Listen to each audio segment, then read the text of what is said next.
একটাই দাবি, সেটা হচ্ছে আমরা জুলাই যোদ্ধা, আমাদেরকে এখনো পর্যন্ত সনদ দেওয়া হয়নি। সনদ যেহেতু দেওয়া হয়নি, সেই সনদ দেওয়ার জন্যই আমাদেরকে স্বীকৃতি, আমাদের নিজের যে একটা স্বীকৃতি, আমরা যে জুলাই যোদ্ধা, সেই স্বীকৃতিটা পাওয়ার জন্য আপনারা দেখছেন আসলে আমাদের ভাইরা অবস্থান করেছে। 2 দিন যাবত আমরা অবস্থান করতেছি। 5 তারিখের আগে অবশ্যই আমাদের এই সনদ, আমাদের যে চাহিদা সেটা দিতে হবে। অন্যথায় যে 24-এর গণ অভ্যুত্থান, সেটা ভুলে গেলে চলবে না, সেটা পুনরাবৃত্তি হবে।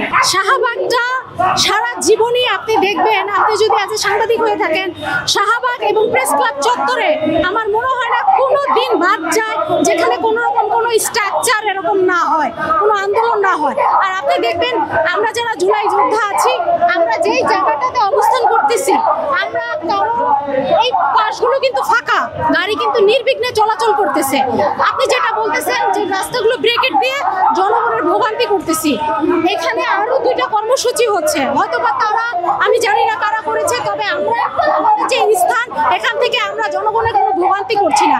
আমরা সুন্দরভাবে সুশৃঙ্খলভাবে আমরা এটা আমাদের দাবি আদায়ের জন্য চেষ্টা করতেছি। 5 তারিখের আগে, যেহেতু আমাদের 2 দিন হয়ে গেছে, 5 তারিখ 1 বছর পূর্ণ হবে, আপনারা জানেন।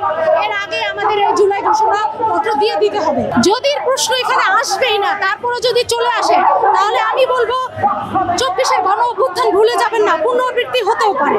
এইখানে যেহেতু 64 জেলায় আমাদের এই আন্দোলন হয়েছে, আর জুলাই যোদ্ধা 64 জেলারই আছে, এখানে অল্প সংখ্যক হলেও সব জায়গা থেকে লোক আসছে, সবাইকে চিনাটা পসিবলও না, সবাইকে চিনাটা পসিবল না। তারপরেও আমরা যথেষ্ট পরিমাণ চেষ্টা করছি সবাইকে চিনার, এবং যেহেতু এটা ওপেন মাঠে হচ্ছে, এখানে অন্য মানুষ ঢুকবে, এটাই স্বাভাবিক, এটাকে তো আমি আটকায় রাখতে পারবো না।